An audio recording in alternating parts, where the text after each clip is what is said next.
ओडिशार चिटफंड पीड़ित मानक पई बड़ अपडेट ए पर्यंत प्रायतः हजार हजार पीड़ित एही टंका फेरी पाई सारिछंती। एबे मध्य अनेक आवेदन विचाराधीन अछि, सेमाने आसंता दिन रे टंका पाइबे। एने राज्य बीजेपी अध्यक्ष मनमोहन सामल कहिसेंती जे जनवरी 31 2026 सुधा प्राय समस्त योग्य चिटफंड पीड़ितों को टंका फेरस्त दिया जिवो। से एहा मध्य कहिसेंती जे एही प्रक्रिया को द्रुत करा जायछि एवं काहाकू वंचित करा जिवो नाही।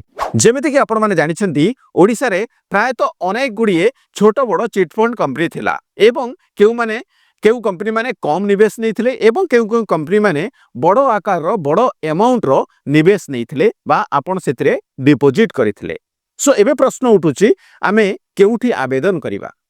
जदि आपण जणे चिटफंड पीड़ित ताहले आपण आपणकर निकटस्थ आरआई ऑफिस बा आपणकर आरआई सर्कल जो सर्कल अंडर रे आपण आसुछंती सही आरआई ऑफिस को जाई आपण आवेदन करि परिबे।